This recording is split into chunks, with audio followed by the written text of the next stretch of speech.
Assalamu alaikum dewerɗiraɓe miɗon yela en kirti jam. Kode radio international nangoyɗon. Suudu radio waɗandu ngam fulfulde e pulaku. Kala nyandere fu kode radio international waddanay on habaruji e bo taskaramji dow mita 50 iga jamdi 9 yahugo 9 e reta waktuji Niger, Nigeria, Chad e Cameroon.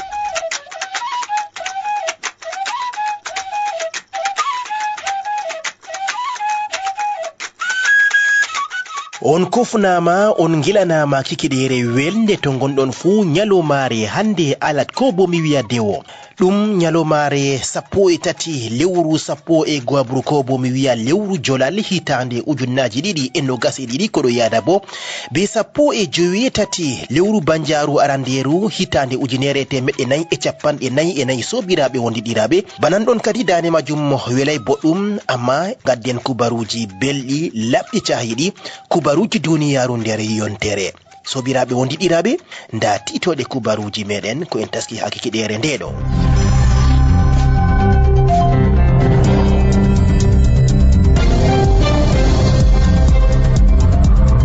Kawgelle windere nder nyalɗe seɗɗa tan ɗum tammi waɗgo moftorde mapindire ko tammi hawtugo lesɗe duniyaru yiɗɓe tamre nde kosɗe tammi hawtugo ha ngal dunde Asia to ngam fijo tamre nde kosɗe kawgelle windere jagaji ɗi jalatake lesdi Cameroon ɗo tawe ha Abu Dhabi ɓawo fijo mabɓe be lesdi Jamaica ha bo ɓe gaɗa taskaram. Jonde mapindire nde kawtal lesɗe duniyaru ngam wolwango ruɗititki hendu ko wiyete COP29 koɗo waɗe ha lesdi Misra ɗum andi kadi ceede arane ko hawtama millionji bakinno 900 ceede ɗe euro nder miliyarji 98 dollar ko ɗon no rene ɗum famɗi amma bo kadi yabgo mbedu ɗum ɓeddugo darnde on jaɓɓama ha wakkatire nde kubaruji duniyaru nder yontere Rufau Baba Shwariya min jogi labangal ha wakkatire ndeɗo sobiraɓe wondiɗiraɓe kubaruji labɓi cahiɗi nder maƴƴande yitere.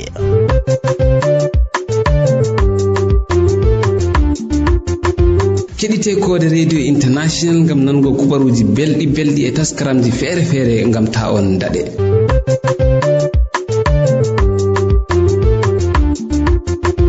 On jarama taskaram kubaruji ɗin no ɗo waɗe be wallinde Shoaibu Gambo kayum on no ɗo tawi ha hosuki e non bo ha hawtuki kubaruji meɗen e non en ɗo kofna bo kudiɗirawo meɗen Hajja Iya mo gallure Marwa puɗɗen kubaruji ɗi lesdi Cameroon no tawon be diwal Seɓato Woyla ɗum ha nder jongore Diamare ɗon man laati be mairie ha gal wakere ndeɗo kadi daga nyalomare Asawe ɗo fajiri on non ɓen wallitoɓe ummatore ɓen taweteɓe nder kawtal biyetengal Serak sobiraɓe ɓe lesdi Cameroon ko dada sare hoorejo lesdi Cameroon no waɗi ɗo tawe ha nder jongore ndeɗo to diwalu Seɓato Woyla dow ardungal Fadimatu Kavayo debbo hoorejo mo Assemblée nationale kayum on dari ha jayawri Madame Chantal Biya dada sare hoorejo lesdi Cameroon ngam ɗum waɗa wallinde ha rewɓe taweteɓe ha nder arrondissement majum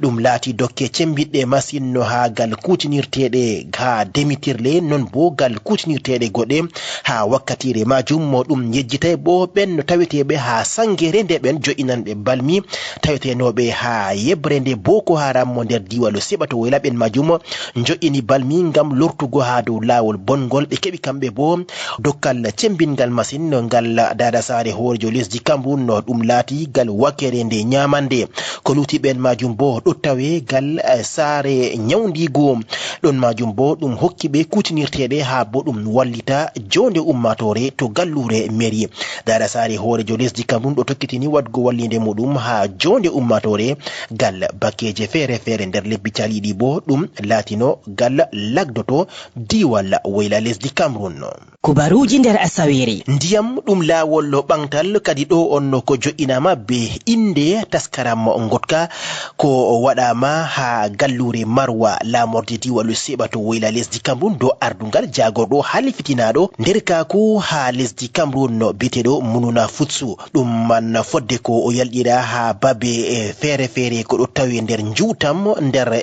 diwalu seɓato woyla lesdi Cameroun. Jagorɗo on yiidi tawonno ha cercle municipal gallure marwa be kudiɗiraɓe mako gal bakkeje fere fere hakkunde mere en non bo dariɓe ha jayawri jagorle suklananɗe wallititgo jonde ummatore non bo gal jagorgal mako e ko nandi e majum be yalɗirki bo gouverneur jo diwalu seɓato woyla mo laɓangi daraja muɗum Mijiawa Bakari ha ɗakki on majum ɗo tawi bo kadi ɓenno derken suktaɓe yiɗɓe wallititgo ha bo ɗum wallita jonde ummatore nder ɓillaji ɗin ko tawete be juutam ha nokkuje fere fere ɗe diwalu seɓato woyla lesdi Cameroun. Ɗum laati kadi hunde on ko ɗo wadda ɓillaji amma bo ɗum hositi nder taskara majum lawol ngam waɗugo ɓantal ha gal bakkeje fere fere e non ɗum yaha yeso be wakkere nde faggudugo kadi ɗum do ardungal jagorɗo on ɗum maɓɓiti taskara mo kuuɗe majum ngam yarugo nokkuje yeso. Kubaruji nder yontere. Kisal hakkunde keeri lesdi Cameroun e lesdi RCA jagorɗo halifitinaɗo denal lesdi Cameroun beteɗo Joseph Betty Asomo on majum on dari ha jayawri hoorejo lesdi Cameroun e non bo jagorɗo halifitinaɗo denal lesdi RCA non bo suklaniɗo gal wakere nde nyiptugo wakere nde soje en ɓe lesdi RCA ɓen majum on kadi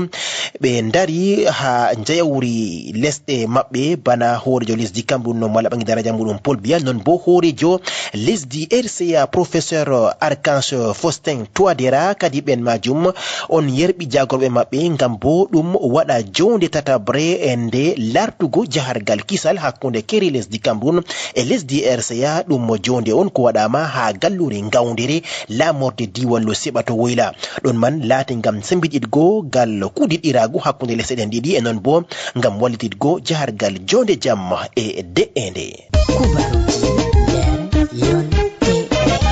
Jonde ragarere nde majalisaji lesdi Cameroun ɗum maɓɓitama nyalomare maunde wato 11 lewru 11 buɗo député en non bo wakere nde ɓen huwoɓe ha dawla jagorɓe dariɓe ha jeyawri lesɗe goɗɗe ha nder lesdi Cameroun e ko nandi e maɓɓe ɓe fu maɓɓe ɓe kawti ha palais de congrès gallure Yaoundé ngam wakkatire mapindire nde maɓɓititgo jonde nden tatabre nder hitande ɗum jonde on bo ko ɗo mari kuuɗe cembiɗɗe masin bana taskaram ceede ko tan mi hutinirego ha hitande warande kadi ha jonde nden en maran bo kadi e nder taskaramji goɗɗi cembiɗɗi ɗum sembiɗingo ha wakere e nde yarugo yeeso jahargal yeɗingo laamuji e non bo fahin tokkitingo kuuɗe ko hosama anniyaji dow jonde de kawtal lesdi Cameroun ko wiyete grand dialogue national ko watno nder lesdi ndiɗo ɗon man be ñiptugo diwe bana woyla hirnange e non bo fombina hirnange lesdi Cameroun e diwallo siɓato woyla kuuɗe ɗen tammi waɗgo bakino lewru e goɗɗum. Kubaruji nder yontere. Kubaruji nder yontere. On ɗo keɗita kubaruji duniyaru nder yontere on gettama e watan gwamin hakkilo dillen ha kubaruji goɗɗi bo puɗɗen tawon be wakere nde ngalu e faggudu ɗum tammi wurtingo ceede kese ha nder sigordu mapindiru ndu beyaka a lesɗe Afrika cakari ɗon majum latan kam hoytingo gal bakeje fere fere anniyaji ɗin ko hosama ha jole bakino ɗiɗi ko waɗama nder kawtal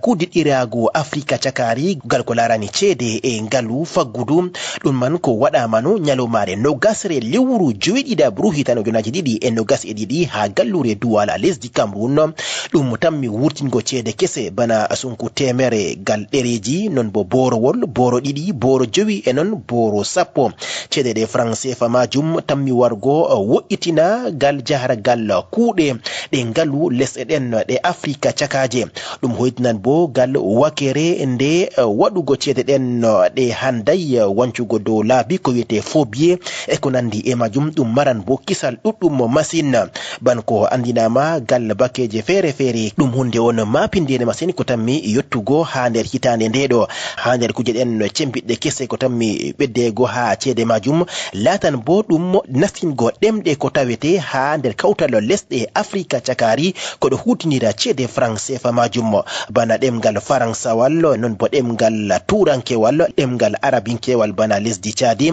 non ɗemgal espagnol koɗo hutinire ha lesdi Guinée équatorial ɗum tammi latugo ha timmugo hitande ndeɗo. Kubaruji nder Asawere. To lesdi Congo démocratique nyalomare Asawe Kenya ɗo wato 12 lewru 10 piroje bakino ɗiɗi koɗo rondi temeɗɗe soje en ɓe lesdi Kenya ɓen majum jippi ha gallure Goma lamorde diwal Wayla Kivu nder funange lesdi Congo démocratique ɗum laati nder taskaram soja en ɓe kawtal lesɗe Afrika funangeje ngam bo ɗum hoytina ɓillaji ko tawete hakkunde lesdi RDC e lesdi Rwanda ɗum laati kadi hunde on cembinde masin ha wakkatire nde ɗo nde ɗum ɗo yaha yeso be kaɓe hakkunde ɓen hulniɓe wiyeteɓe M23 e non bo soja en ɓe lesdi Congo démocratique ɓen jogiɓe balmi majum ɓen majum puɗɗiti wadgo kaɓe ɗen daga hitande ujunaji ɗiɗi e nogas e go'o nyalomare mawnde ɗo ɗum andini tawugo yite lamtarki ha gallure Goma majum ko ɗum mari bakinno himɓe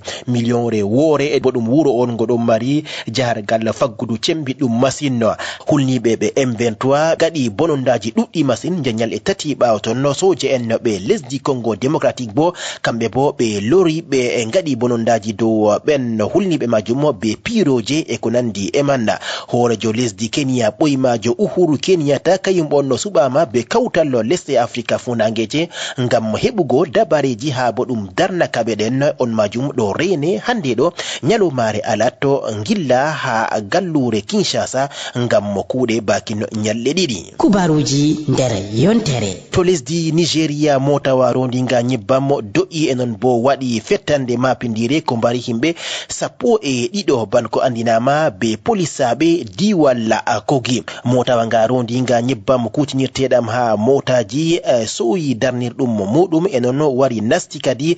be motaji goɗɗi e non ɗum waɗi yite ɗon majum jañi bo wadgo ngulu cembingo masin no himɓe ɗuɗɓe bakinno 12 on soyi yonki e non woɓɓe bo bakinno joɗiɗo nawnama nawɗum masin no be ngulu majum banko andinama galla wakere nde ardiɓe ɓe diwal ngal hunde banden wowama ha dow laabi mapindiji ɗi lesdi Nigeria ɗon man jañima heɓugo dabareji goɗɗi ngam ɗum hoytina bonondaji banɗin fergande ko nandi e nde majum watno bo fahin bonondaji bakin himɓe 10 on soyi yonki ha lewru 9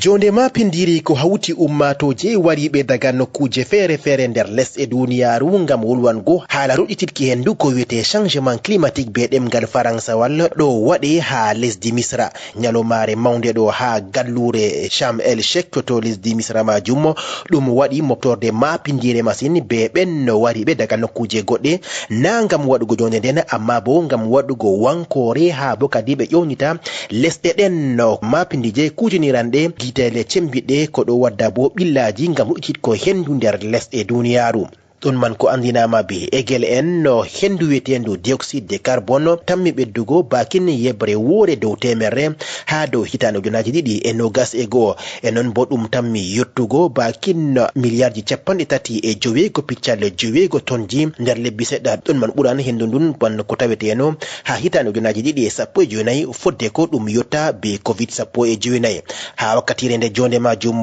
ɗo waɗe moftorde banɗen ɗo tawe gal bakeje feere nder lesɗe duniyaru e non bo ha lesdi Misra majum gal bakeje goɗɗe ma ɗum andini waɗugo bonondaji e nawnanɗe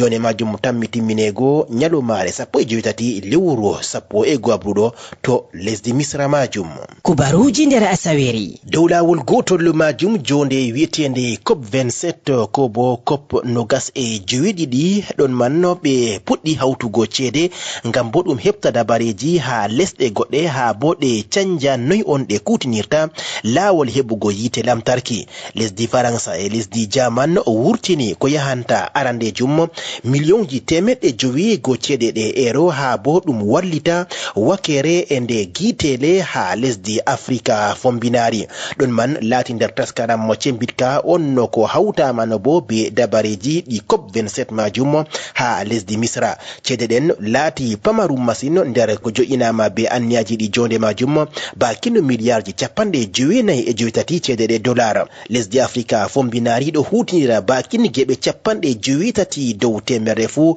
laawol heɓugo yite lamtarki muɗum gal ƴulɓe ɗum hunde on bo cembiɗɗum masine be jahargal faggudu e non ɗo hokka kuuɗe ha ko yahanta himɓe ujune temerre ban ko andinama be taskaramji ɗin babe ɗuɗɗe ono tammi maɓɓego ɗo be ragare hitande ujunaji ɗiɗi e capanɗe tati e non wakere nde babal ngal kuuɗe ko hokkata yite lamtarki ha lesdi afrika fombinari ko wiyete escom ɗon mari ɓillaji gal wakere nde ceede e non nyamale masine e ko ɗuti ɗon majum bo ɗo tawe soyde margo kutinirteɗe bana no hani kayuman ɗo jaya bo ta'ugo yite ha wakkatiji fuu lesdi faransa jaman lesdi ingila lesdi america kawtal lesɗe europa ɓen majum kuusi anniyaji ngam waddugo wallinde cembinde masine ha afrika fombinari majum be miliyarji bakinno 7.9 ceeɗeɗe dollar ha bo kadi ɗum yaha yeeso e non bo ɗum wallita lesdi ndiɗo nde ruɗɗita laawol heɓugo yite lamtarki e ɗum laata bo yeru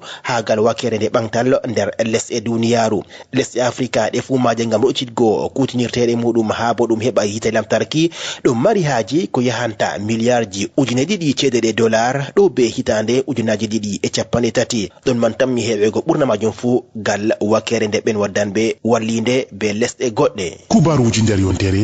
ha lesdi sudan banko mbowɗen ɗum ɗo waɗa bonondaji e wankore ummatore somay sam ha wakkatire nde ɗo fuu amma bo soje en gal muɗum bo ɗo tawe be kuuɗe majum mo cembiɗɗe ɓen suklaniɓe kisal lesdi sudan ɓe piɗi ha dow e non bo ɓe puufi ummatore ndiyam nyalomare saɗa bakin ujineje on gurti ha dow laabi gallure Khartoum laamorde lesdi ndiɗo ɓe fuu maɓɓe ɓe titino laawol saare laamu ngam wi'ugo hoorejo lesdi ndiɗo mo fodde ko biyeteɗo général Abdel Fattah al-Burhan gatnoɗo tuccinki laamu ngam mo jaɓugo laamu majum mo be sembe on majum hokkita laamu ngun ha jooɗe ummatore Abdel Fattah al-Burhan mo itti jagorɗo arandejo ha lewru sappoabru hitande 2021 haɗi bo laamu ngu fodde ko nder mboɗirka ɓawo nde ɗum mo itti Umar El Bashir hoorejo lesdi ndi ɓoymajo ha hitande 2019 ha wakkatire nde ɗo gal bakkeje feere kala asawere fuu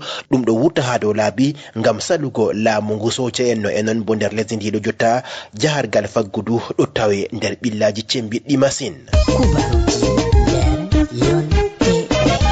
ha kawtal lesɗe afrika lesdi Chadi daari Dakar be jonde nde sarwitinorde nde de'ende e jonde jam kawtal lesɗe afrika ko waɗama nyadomare mawnde ɗo 11 lewru 11 to gallure Addis Abeba lesdi Ethiopia bakin lesɗe 15 on ƴamama ngam heɓugo dabareji to ɗum hosan anniyaji gulɗi dow lesdi Chadi ko bo to ɗum accan ɓawo bindol cembingol ko waɗama be hoorejo mo le kawtal lesɗe afrika majum biyeteɗo Moussa Faki Mahamat on majum ƴamino ɗum hosa anniyaji gulli dow ardungal lesdi Chadi ha bo ɗum ɗowtana jonde jam e de'ende ha nder lesdi ndiɗo ɓawo ko ɗum watno bonondaji no gasre lewru sappoabru salindu amma kadi ha wakkatire majum ɗum waɗi poɗotiral ha jonde ɓen no hawtiɓe bakin 15 lesɗe ngam hosugo anniyaji ɗin gulli ha sarwitinorde nde jonde jam e de'ende kawtal lesɗe afrika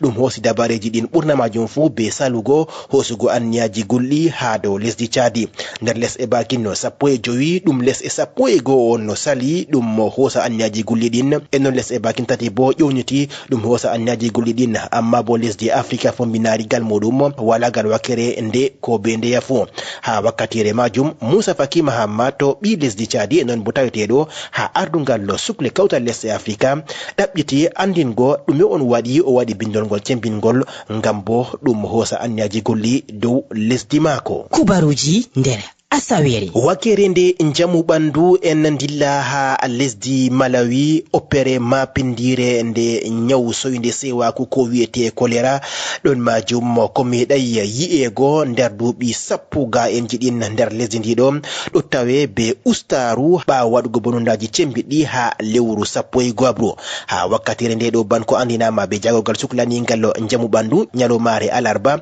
temedde dido e sappo e nayo on so yonki lesdi ndi Afrika funa angeri andini memotirgo e nyawu kolera majum bakin himbe ujune jodi e temedde nayi e capande jeenayo daga lewru tata brusalindu jagorgal suklani ngallo njamu bandu andini ha wakkatire nde do dum temere capande jodido e nayo on ko dum limte nyalo mare salasa don man lesti do temedde didi ko dum don no limte kala nde weti fu ha lewru sappo abru ha wakkatire nde do opere den warti dum nyaw cimpingo masin banko andinama be kawtal les e duniyaaru ko suklanta njamu bandu OMS enon bo UNICEF ben majum andini nder asawere nde do be gerbi bakin dakki million 3 batede yarol ngam faddugo nyaw ngudo kallungo jagorgal suklani ngal njamu bandu waggini ardibe be dina be ƴoncidugo kala ben wondidira mabbe ha bo be njare ci e nyawndigo be nyawnde enon bo be jaba be ƴare be ballita jonde ummatoje ha dum darna nyawngudo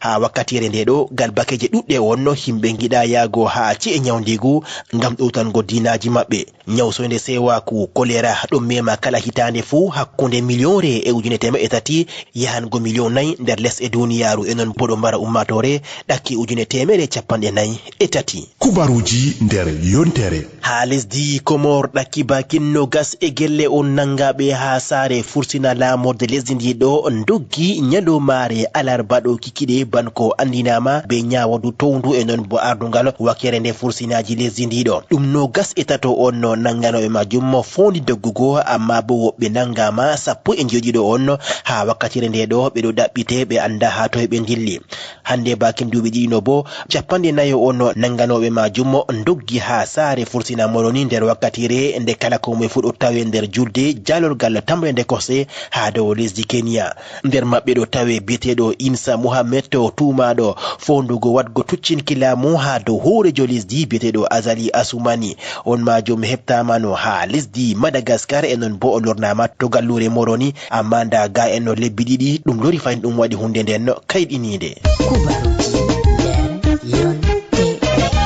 en jilla ha Afrika hirnangeje suje en be lesdi Niger gondiɗi nyalomare mawnde ɗo ɓe mbari bakin sappo e jowo pulliɓe jogiɓe balmi ha wakkatire nde habre ngam faddugo nokkuje ko waɗama nder taskaram be wallinde nde suje en ɓe lesdi Faransa ɗum laati ha kerono be lesdi Mali to babal bidengal 3 frontiére ha timmugo asawere nde ɗo e ko luti mbargo bakin sappo e jowo majum motoji sappo e jowi on ko jaɓama e non bindigaji bo sappo e ɗiɗi laatiɗi cembiɗi e kutinirteɗe goɗɗe ɗe humpitiragu e ko nandi e majum banko andinama nder patakewol soja en ha lewru jowabru hitano jonaji ɗiɗi e no gas himɓe no gas on ko mbarama be woɓɓe jogiɓe balmi wariɓe be motoji majum ha nokkure witende Ziban e non bo gure goɗɗe ɗakkiton ha lewru jotatabru hitano jonaji ɗiɗi e no gas e go'o sappo e jonayi on mbarama be ɓen jogiɓe balmi majum ngam haɓugo be ɓen witeɓe jihadiste en on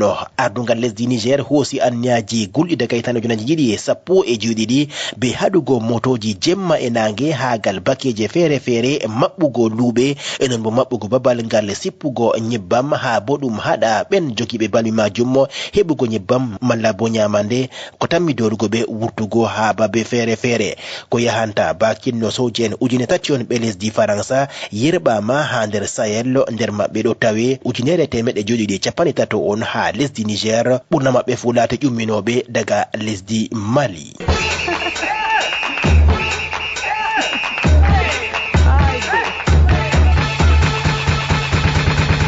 ha kubaruji ɗi coftal ɓalli kawgel windere coupe du monde ko tammi waɗego ha lesdi Qatar nder hitande nde ɗo lutti ñalɗe seɗɗa tan ha bo ɗum fuɗɗa julde mapindire nde tammore nde kosɗe ummatore fuu husiti gal lesdi ndiɗo jagaji ɗi jaratake lesdi Cameroun kayum bo ɗo tawe to gallure Abu Dhabi. On ardiɗo nder yebre jagaji ɗi jaratake lesdi Cameroun biyeteɗo Vincent Aboubakar jaɓi leppol tutawal lesdi Cameroun ha juuɗe jagorɗo Samuel Mvondo Ayolo ngam yalɗirgo to lesdi Qatar majum. Ɗum laati ɓawo wadgo fijo be lesdi Jamaica ha bo ɗum waɗa taskaram kawgel windere majum. Nyalomare alarba ɗo lesdi Cameroun be lesdi Jamaica waɗi gotel be gotel fodde ko ɓe kosa pirowal ngam dillugo to lesdi Qatar. Rigobert Song bahana fodde ko ɓe ƴumma ɓe dilla Abu Dhabi on majum andini inɗe bakino nogas e jowigo ɓiɓɓe lesdi Cameroun tamyiɓe kadi yahugo dara ha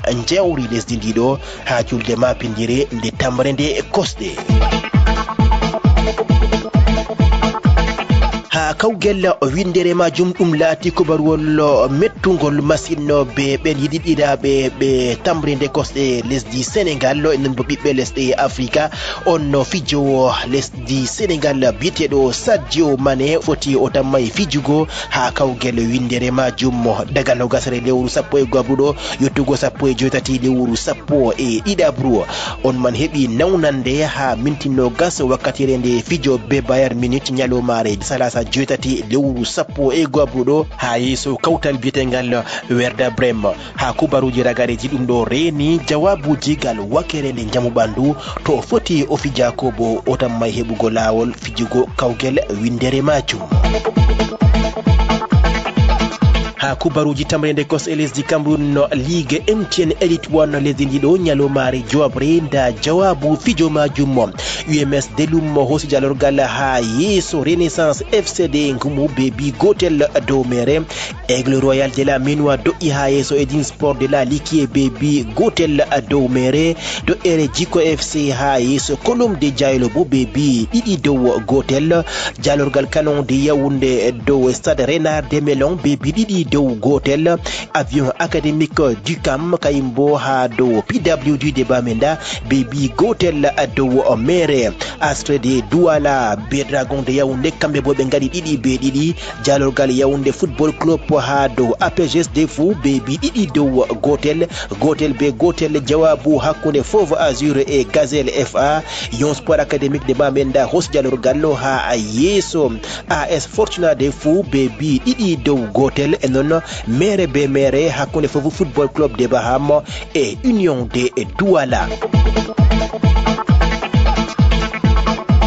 hande ala ɗo jowi gobre nyalomare nde MTN Elite 1 majum ɗum Renaissance de ngumu on fotti be Canon de Yaoundé. PWD de Bamenda hawti be Aigle Royal de la Ménois, Coton Sport de Garoua be Avion Académique du Cam, Edin Sport de la Likie hawtade be Colombe de Diaylo bo Stade Renard de Melon hawtade be Jiko FC. Yaoundé Football Club kayumbo fotti be Gazelle FA. Dragon de Yaoundé be APGS de Fou. AS Fortuna de Fou kayumbo fotti be Fauve Azur. Fauve Football Club de Baham be Yon Sport Académique de Bamenda et Union de Douala kayumbo fotti be Bamboutos de Mbouda. Entami lortugo dow jawabuji majum ha kubaruji amin garandi.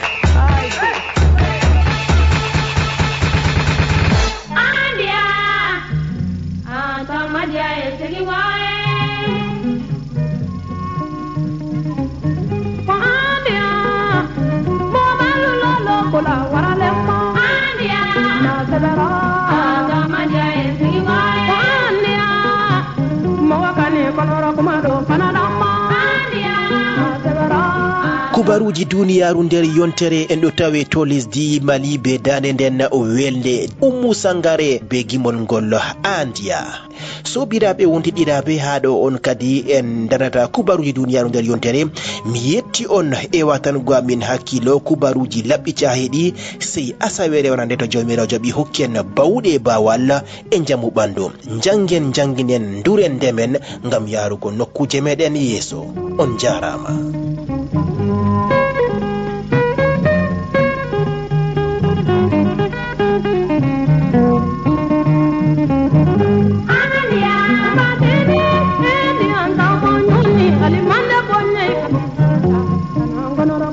Thank you.